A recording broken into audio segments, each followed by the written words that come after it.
ஓம் சத்குருவே சரணம். வாத்தியார் மகராஜிக்கு ஜெய். குருவர்களால் கால ரகசிய பதிவேட்டில் பார்க்கக்கூடிய விஷயமானது அப்படி பார்த்துட்டிங்கன்னா ரொம்ப முக்கியமான ஒரு தகவல் இது. இந்த ஜூலை மாதம் 27 திங்கட்கிழமை அன்று வாஸ்து நாள் அப்படின்ற ஒரு விஷயம் எல்லாருக்கும் தெரிஞ்சிருக்கும். தெரியாதவங்க தெரிஞ்சுங்க. வாஸ்து நாள்னால் பொதுவாக நம்ம எல்லாரும் நினைக்கக்கூடியது பார்த்துட்டிங்கன்னா சொந்த வீடு, வாசல், நிலபலன்கள் எல்லாருக்கும் கிடைக்கணும், இருக்கிறது விருத்தி ஆகணும். இதுதான் அதோட அடிப்படையான ஒரு காரணம் அந்த பூஜைக்கு. பட் ஆனால் இன்னொரு விஷயத்தையும் வாத்தியார் குறிப்பிட்டு சொல்கிறாங்க. முக்கியமாக இந்த வாஸ்து நாட்களில் ஒரு விசேஷமான தர்ப்பண முறையும் ஒன்று உண்டு. அந்த தர்ப்பணத்தை அன்றைக்கி யாரெல்லாம் பண்ணுறாங்களோ அவங்களோட முன்னோர்களில் யாராவது இள வயது மரணம் இல்லைன்னா துர்மரணம்ட்டு சொல்கிறாங்க பாருங்கள், இதெல்லாம் யாராவது அடைஞ்சிருந்தா இந்த மாதிரி வரக்கூடிய அந்த இளவயது துர்மரணம் மீன்ஸ் என்னென்னா திடீர் என்று ஒரு விபத்தால் ஏதேனும் ஒன்றால். அப்புறம் இந்த இள வயது மரணம்னா அது சாதாரணமாக முறையில் ஏதேனும் நோய்வாய்ப்பட்ட சம்திங் ஏதோ ஒரு வகையில் அப்படி ஏற்பட்டிருந்தால் கூட இதெல்லாம் என்னென்னா மிகப்பெரிய மிருத்யு அப்படின்றது அந்த சந்ததிகளை அப்படியே தொடர்ந்து ஃபாலோ பண்ணோம் அப்படின்னு வருவாதியார். அது ஃபாலோ பண்ண நம்ம என்னையா பண்ணுறது அப்படி யோசிக்காதீங்க தயவு செஞ்சு. அது மிகப்பெரிய வேதனை. அடுத்துன்ற மாதிரி ஏதேனும் ஒரு தலைமுறையை தட்டுறதுக்கு தயாராக ரெடியாக இருக்கும். இதெல்லாம் நமக்கு தெரியாது. பட் ஆனால் இதை எப்படி தெரிஞ்சிக்க முடியும்னா ரொம்ப உத்தமமான முறையில் ஜோதிடத்தில் மூலியமாக நிச்சயமாக தெரிஞ்சுக்கலாம். அதுலேயும் குறிப்பாக பிரசன்ன வகைகள் எல்லாம் தெரிஞ்சுக்கலாம் வச்சுங்களேன். பட் நம்ம அது தெரிஞ்சிக்கிறது ஒரு பக்கம் இருக்கட்டும். இதுக்கால யாராவது அந்த மாதிரி இருந்திருந்தால் அவங்களுக்கு ஒரு நற்கதி கடைச்சி எடுத்து வச்சிங்களேன். இந்த மிருத்யுன்றது நம்மளோட சந்ததிகளையும் சரி நம்ம குடும்பத்தையும் தாக்காது. ஸோ அதுக்கும் ஒரு அற்புதமான காலங்களை தான் வாத்தியார் நமக்கு இந்த மாதிரி எடுத்து கொடுத்துருக்காரு. அதாவது ஒவ்வொரு வாஸ்து நாட்கள்லையும் இந்த மாதிரி ஒரு தர்ப்பணம், அதுக்கு பேர் கூட ரொம்ப விசேஷமாக சொல்கிறாரு, புவன பவன தர்ப்பணம் அப்படின்ட்டு சொல்கிறாரு. வாஸ்து நாட்களில் பண்ணக்கூடிய இந்த தர்ப்பணத்துக்கு பேர் புவன பவன தர்ப்பணம். இந்த தர்ப்பணத்தை ஃபஸ்ட்டு எப்படி பண்ணணுன்றதே ஒரு ப்ரொசீஜர் ஒன்று உண்டு. ஒரு 8 வெத்தலையை வச்சுக்கணும். அது பரப்பி வைக்கணுமா அப்படின்லாம் இல்லை. சும்மா ஜஸ்ட்டு நீங்கள் 8 வெத்தலையை அப்படி ஒன்று மேலே ஒன்று கூட இருக்கிற மாதிரி நீங்கள் வச்சுக்கலாம். அதுக்கு மேலே ஒரு அச்சு வெல்லம் வைக்கணுன்றாரு. அது 1 2 சம்திங் 3 கூட இருந்தால் நல்லது தான். அதுக்கு மேலே போக வேண்டாம். ஏன்னா ரொம்ப ஸ்பேஸ் அடைச்சிக்கிற மாதிரி பார்த்துக்காதீங்க. ஒரு 8 வெத்தலை, ஒரு 3 அச்சு வெல்லம், அதுக்கப்புறம் நீங்கள் பார்த்தீங்கன்னா அதுலேயே கொஞ்சோண்டு எள்ளு அப்படி போட்டுருங்க. அப்புறம் ஒரு தர்பை 1 2 3 சும்மா தர்பை குச்சி இருக்கும் பாருங்கள், அதை வச்சிடணும். அதுக்கப்புறம் அரிசி மணி, பச்சை அரிசிக்கு இருந்தால் உத்தமந்தான். சும்மா ஒரு கை அள்ளிலாம் போடாத அளவுக்கு ஒரு தேவைக்கு ஒரு அரை கை அந்த மாதிரி போட்டுங்க அரிசி மணிகள். அப்புறம் ஒரு துளசி, ஒரு 2 3 துளசி, ஒரு 2 3 மல்லிகை பூ, அப்புறம் ஒரு கூர்ச்சம். இது எல்லாமே மொத்தம் 8 ஆகிடும். அந்த வெத்தலையோடு சேர்த்து வச்சிங்களேன் 8 ஆகிடும்.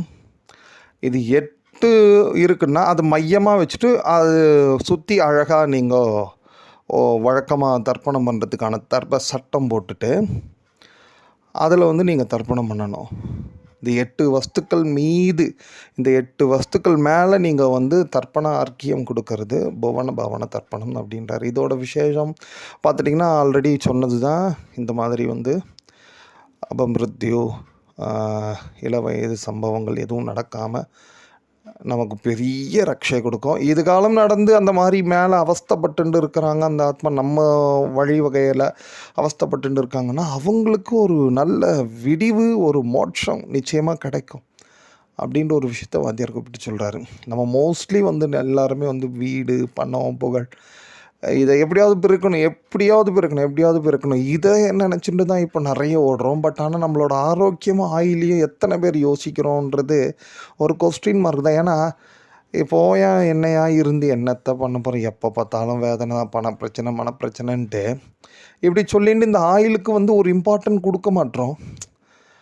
அது ஏன் நீங்கள் பார்த்துட்டிங்கன்னா, அது எதுவும் வராது, எதுவும் நடக்காதுன்றதுனால அப்படி போயிடுறோம். பட் ஆனால் என்னைக்காவது ஒரு நாள் ஏதாவது நமக்கு டப்புன்னு விழுந்துட்டோம், படுத்துட்டோம் அப்படின்னும்போது தான் அதோட வேதனை என்னன்ட்டு புரிய வரும். ஸோ அப்படிலாம் எதுவும் நடக்காதபடிக்கு முன்னேற்பாடாக எப்பொழுதுமே வந்து நமக்கு எல்லாமே வந்து வாத்தியார் நிறைய இந்த சேஃப்டி டூல்ஸாக நிறைய கொடுத்துருக்காரு பூஜை முறைகளை. அதெல்லாம் அந்தந்த காலங்களில் அந்தந்த நாட்களில் நம்ம பயன்படுத்திட்டோம் செய்கிறோம்னாச்சுனாலே நமக்கு நிச்சயமாக 100% நம்ம கேரண்டியாக சேஃபாக இருக்கிறோம், சேஃபாக இருக்கலாம். ஸோ அதை புரிஞ்சுக்கிண்டு நம்ம இந்த மாதிரி காலங்களில் இந்த மாதிரி தர்ப்பணங்களை பண்ணணும். ஃபஸ்ட்டு ஒன்று, அது எப்போ பண்ணலாம்பா அப்படி பார்த்தா நீங்கள் காலையிலேயே பண்ணுங்க. வழக்கமான வாஸ்து நாள் என்னென்னா அது ஃபுல் டேவும் வாஸ்துக்குரிய நாட்கள் தான். அதனால் வாஸ்து டைம்ன்றது உங்களுக்கு என்ன கிட்டத்தட்ட ஒரு 7 மணிலேருந்து ஒரு 8:30 மணி சம்திங் அது வரைக்கும் இருக்கும். நீங்கள் அந்த டைமில் வாஸ்து நேரமே காலையில் இருக்கிறதுனால இது ஒரு கூடுதல் சிறப்பு தான் அது.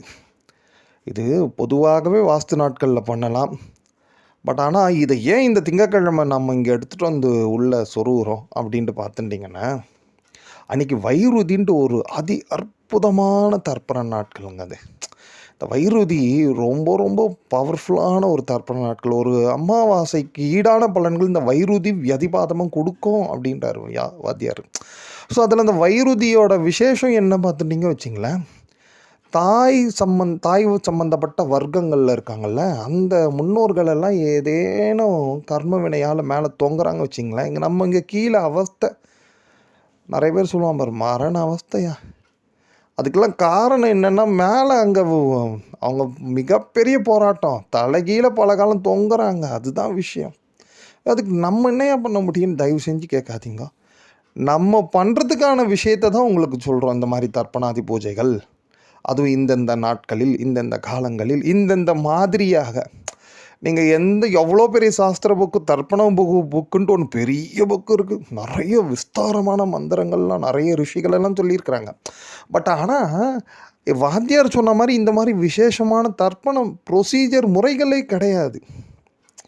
அதனால் வாத்தியார் நமக்கு அவ்வளோ அழகாக எடுத்து கொடுத்துருக்காரு. ஸோ அன்றைக்கி பார்த்துட்டிங்கன்னா இந்த மாதிரி வைருதி இருக்குது. அதில் இன்னொரு கிரகங்களோட சஞ்சாரப்படி இப்போது இந்த கேது பகவான் தாய் வகைரா முன்னோர்களுக்குரியவர். ராகு பகவான் தந்தை வகைரா முன்னோர்கள், கேது பகவான் தாய் வகைரா முன்னோர்கள். அந்த கேது பகவான் தன்னோட சுயச்சாரத்திலே சஞ்சாரம் பண்ணுறாரு. மிகப்பெரிய விஷயம். சுயச்சாரம் மீன்ஸ் என்னென்னா, சிம்மத்தில் வந்து மகம் திருநக்ஷத்திரத்தில் சஞ்சாரம் பண்ண அந்த மகத்தோட விஷயமே பித்ருக்கள் தான் அதோட அதிபதியே. ஸோ அப்போ பாருங்க, நம்ம இப்படி அதுவும் இன்னொரு பெரிய ஒரு விஷயம் உண்டு. இந்த ராகு கேதுக்குள்ளே தான் எல்லாருமே உள்ளே இருக்காங்க. சந்திர பகவான் மட்டும் வந்து போவார் வச்சிங்களேன். ஏனைய அனைத்து பெரிய கிரகங்களும் உள்ளே தான் இருக்காங்க.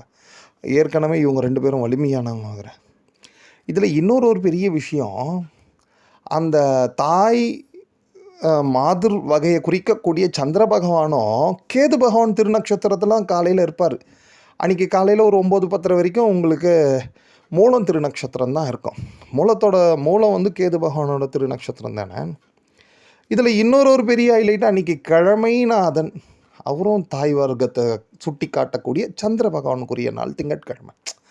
ஸோ இப்படி எல்லாமே வந்து ஒரு மாதிரி நமக்கு ஒரு காலம் அமைஞ்சு வருது வச்சிங்களேன். அதெல்லாம் ஸ்கிப் பண்ணிவிட்டு பெரிய அவஸ்தை, பெரிய வேதனை வரும்போது அவர் ஒரு 5000, 3000, 4000 ஜோசி வாங்கிட்டு இந்த மாதிரி நீங்கள் ராமேஸ்வரம் போங்க, காசி கையா எங்கேயாவது போய் தொலைங்கன்னு சொல்லும் போது, அப்போ நாம் ஏன் அப்படிலாம் அவஸ்தை, எதுவுமே பிரச்சனை வருமுன் காப்போம்ன்றது தான் நம்ம வாத்தியார் நமக்கு கொடுத்த மிகப்பெரிய அனுகிரகமே. நம்மளுக்கும் நம்ம சந்ததிகளும் எப்பொழுதுமே ஃபஸ்ட்டு இந்த உயிர் சம்மந்தப்பட்ட பயம், நோய் சம்மந்தப்பட்ட பயம் இருக்கக்கூடாது. First one. அதுக்கு இந்த மாதிரி வரக்கூடிய காலங்களில் நம்ம தர்ப்பணம் பண்ணிட்டோன்னா முறையாக அந்த மாதிரிலாம் தெரிஞ்சு, நீ எப்படியாவது கற்றுங்க தயவு செஞ்சு. அதெல்லாம் நீங்கள் எனக்கு தெரியாதியா, இதெல்லாம் ஒரு ரோதனை அங்கேயா, இதெல்லாம் தப்பாக பண்ணிட்டு ஏதோ தோஷம் கீஷம் வந்து தொலை போகுது ஏன்ட்டுலாம் தயவு செஞ்சு நினைக்காதீங்க சுவாமி. நீங்கள் பண்ணாலே போதும். நீங்கள் இன்றைக்கி இந்த மாதிரி பண்ணாவே போதும். அதுவும் இல்லாமல் அம்மா வர்க்கம் சம்மந்தப்பட்டதாக அன்றைக்கி இருக்கிறதுனால, நம்ம அம்மா இருக்கும் பொழுது நம்ம சரியாக கவனிக்காமல் ஏதேனோ 1-2 தப்பு பண்ணினா அப்படிலாம் அம்மா கோச்சிக்கிறது இப்படிலாம் இப்போ எதாவது பண்ணியிருந்தோன்னா, அதுக்கெல்லாம் இந்த நாளில் நம்ம அவங்களுக்கு நினச்சி கொடுக்கக்கூடிய அந்த எள்ளந்தண்ணியானது அவங்களோட மிகப்பெரிய அனுக்கிரக ஆசையை பெற்றுத்தரும். மிகப்பெரிய அனுக்கிரக ஆசையை பெற்றுத்தரும். அதனால் தயவு செய்து இந்த மாதிரி வரக்கூடிய ஒரு அற்புதமான நாளை, அம்மாவோட ஆசி கிடைக்கக்கூடிய ஒரு அற்புதமான தர்ப்பண நாள். அந்த நாளை யாருமே தவற விடாதீங்க. உங்களுக்கு தெரிஞ்ச வண்ணம் பாருங்கள். தெரியலனா நிறைய யூடியூப், அதுலேயும் நீங்கள் மோஸ்ட்லி இந்த அகஸ்திய விஜயம் ரெலிவெண்ட்டாக இருக்கக்கூடிய யூடியூப் நம்ம ஆளுங்களே நிறைய பேர் அங்கங்கே ஒரு வீடியோஸ்லாம் நிறைய இப்போ போட்டுன்னு இருப்பாங்க பாருங்கள். எல்லாமே வாத்தியார் ரெலிவெண்ட்டாக தான் இருக்கும். நமக்கு அவங்க இந்த பேதெல்லாம் கிடையாது. எங்கே யார் சொல்கிறாங்களோ வாத்தியார் சொன்னாருன்ட்டு சொல்கிறாங்களா, அந்த மாதிரி ஒரு தர்ப்பண வீடியோ ஏதாவது பார்த்துட்டு அந்த மாதிரி ஃபாலோ பண்ணி ஒரு 10 நிமிஷம் கண்டிப்பாக பண்ணிடுங்க. அதோட பலன்கள் தலைமுறையாக நமக்கு அனுக்கிரகம் பண்ணும். ஓம்